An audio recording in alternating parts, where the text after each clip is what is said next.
lórí Aláàfin Ọ̀yọ́ tuntun tó ṣẹ̀ jẹ ọ̀rọ̀ wà ńbẹ̀ o ẹ sáré wo fídíò yìí.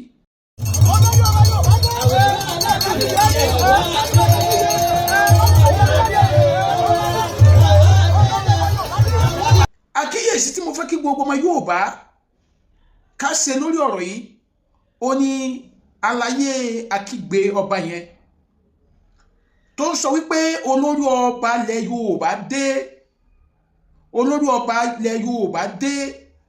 Ọ̀pọ̀lọpọ̀ àwọn tó ní òye tó ní làákàyè nílẹ̀ Yorùbá ni wọ́n ti ń sọ̀rọ̀ lórí ọ̀rọ̀ yìí, lórí gbóná yìí pé ó kù díẹ̀ káàtó. Ọọ̀nìrìṣà wà ní ìkàlẹ̀ nígbà tí àlàyé yìí sọ wípé olórí ọba ilẹ̀ Yorùbá dé. Ẹjọ́ yìí pọ̀ wo ni kí Ọọ̀nìrìṣà wà? Mi ò sọ̀rọ̀ yìí láti fi dá wàhálà kankan sílẹ̀ láàrin àwọn ọba ilẹ̀ Yorùbá, ṣùgbọ́n nítorí ìran tó ń bọ̀ àwọn nǹkan kan wà tá a gbọ́dọ̀ gbégún nílẹ̀ Yorùbá kó má bàa jẹ́ wàhálà fún àwọn ìran tí ń bọ̀. Lórí àlàyé tí mo fẹ́ ṣe yìí, ẹ jẹ́ n kọ́kọ́ gbé ti bá mi kábíyèsí Ọọ̀nìrìṣà kí n gbé sẹ́gbẹ̀ẹ́ kan kó má bàa dàbí pé bí a ń gbèjà Ọọ̀nìrìṣà. Mi ìgbèjà Ọọ̀nìrìṣà, Yorùbá ní gbogbo wa.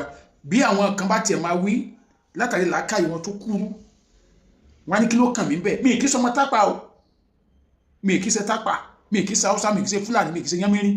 Mo jẹ́ ọmọ Yorùbá, mo ń sọ̀rọ̀ nípa ọ̀rọ̀ Yorùbá, ọjọ́ ọ̀la Yorùbá. Ẹni ká wá máa sọ pé kí ló kàn mí bẹ́ẹ̀. So lórí àlàyé mi ní sọ̀rọ̀ nípa bá mi kábíyèsí Ọọ̀nìrìṣà. Ṣùgbọ́n fún èyí tí ẹ mọ ìtàn pápá èèyàn ọmọ Ọ̀yọ́, ẹ má dá wàhálà sílẹ̀ ní ilẹ̀ Yorùbá dé ìran tó ń bọ̀. Mo ti wo fídíò ẹ̀gbẹ́ náà rí, Agbanloof, tó máa ní àwọn pé àwọn mọ̀tàn táwọn náà sọ́ngbà kan pé Aláàfin Ọ̀yọ́ ní olórí gbogbo ọba ilẹ̀ Yorùbá. Ẹ sà tẹ́ bá mọ̀tàn ẹ lọ wá ìtàn rí o, kẹ lọ kọ́ ìtàn lọ́dọ̀ àwọn tó mọ̀ dáadáa. Aláàfin Ọ̀yọ́ ò kì í ṣe olórí ọba ilẹ̀ Yorùbá, kódà ó kéré fún èyí tẹ́ bá mọ̀ ìtàn dáadáa. Kálàyé mi lè yé èyí tí ẹ mọ̀ bí tí mò ń lọ. According to ìtàn tí gbogbo wa mọ̀ nílẹ̀ Yorùbá, wọ́n ní Odùduwà ó bí ọmọ kan. Mo fẹ́ kí kájọ gbé yẹ̀wò ní o.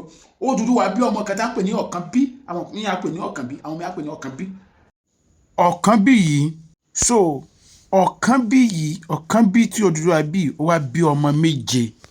Orúkọ àwọn ọmọ méjèèjì lẹ́ ń wò yìí. Ẹ rí wípé nínú orúkọ yìí, nínú orúkọ tẹ́ ń wò yìí, ta ló gbẹ̀yìn? Ọ̀rànmíyàn ló gbẹ̀yìn, òní àbí gbẹ̀yìn.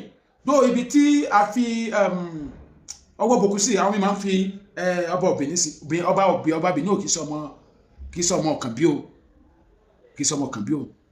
So ìtọ́jọ́ mi yẹn. So àwọn mi máa ń sọ pé náà according to orúkọ yìí ń sìn, Ọ̀rànmíyàn tó tẹ ìlú Ọ̀yọ́ tó, Ọ̀yọ́ tí wọ́n ti jẹ ọjọ́ jọ bẹ́ẹ̀ ní àná àbíjẹta yìí, Ọ̀rànmíyàn tó tẹ tó, ó ní last born àbí gbẹ̀yìn ọmọ tí Ọ̀kànbí bí, tàbí ọmọ tí Ọ̀kànbí bí.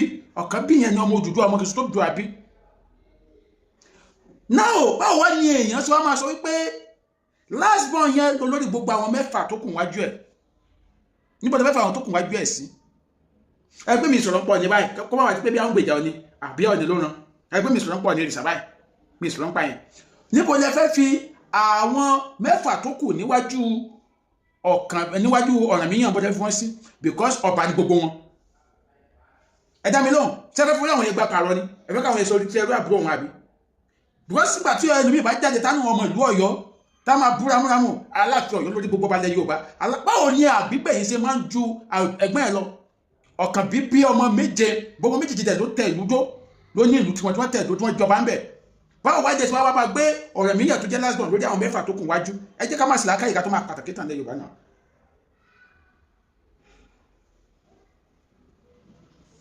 Ẹ dá mi lóhùn, báwo lẹ ṣe fẹ́ gbé lérí àwọn mẹ́fà tó kù? Ẹgbẹ́ mi sọ̀rọ̀ pọ̀ ní báyìí.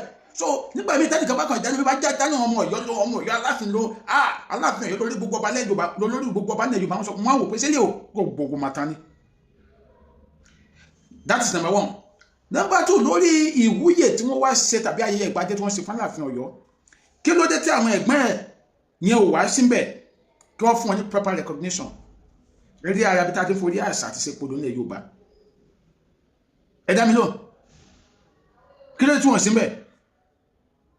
gbogbo àwọn olórúkọ tí mo ń sọ yìí ẹ̀gbọ́n Ọ̀rànmíyàn tó tẹ̀lú Ọ̀yọ́ tó ni wọ́n ẹ̀gbọ́n ẹ̀ ni wọ́n so and gbogbo àwọn mẹ́fẹ̀ẹ̀fà yìí kò sí ẹni tí ò kí tẹríba fún Ọ̀ọ̀ni of Ifẹ̀ nínú wọn tí ìwé ìgbéraga ká ló tọ́lé àwọn ará Ọ̀yọ́ ni tí wọ́n fi wá ń gbé Àbígbẹ̀yìn lérí àwọn ẹ̀gbọ́n mẹ́fà tó wà wájú àbí kí ni ká pé so àwọn mẹ́fẹ̀ẹ̀fà yẹn kò sí ilé tí ò kí tẹríba fún Ọ̀ọ̀ni of Ifẹ̀ nínú wọn gẹ́gẹ́ bí àrólé bàbá wọn bàbá wọn àfàwọn ará ìlú Ọ̀yọ́ nìkan ní máa ń jáde tá máa ní àwọn ju gbogbo ọba ilẹ̀ Yorùbá lọ èmi mọ̀ bí tí àbúrò Àbígbẹ̀yìn tí máa ń sọ pé òun ju ẹ̀gbọ́n mẹ́fà tó wà máa dùn lọ onímọ̀sọ́pọ̀ ọ̀rọ̀ mi àwọn tó ní làákàyè ní fídíò wà fún kì í sí àwọn tó kàn máa ń dájú bálabàlá kan so ẹ̀rí analysis mo fi ń sìn so ẹ̀rí pé Ọ̀ọ̀ni ò sínú picture yìí rárá mi ti sọ̀rọ̀ tó wá jẹ mọ́ ọ̀rọ̀ Ọ̀ọ̀ni o mi ti sọ yẹn o ṣùgbọ́n àwọn ọmọ méje ní ọ̀kan bíbí Ọ̀rànmíyàn ní Àbígbẹ̀yìn ẹjọ́ báwo ni Ọ̀rànmíyàn ṣe wá jẹ́ olórí gbogbo ọba ilẹ̀ Yorùbá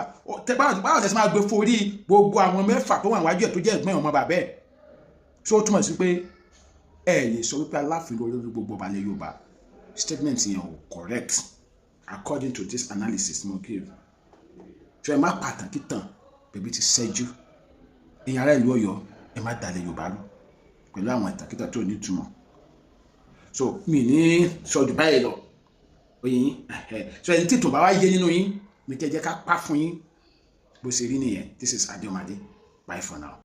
Ade Omade, advocate for the masses.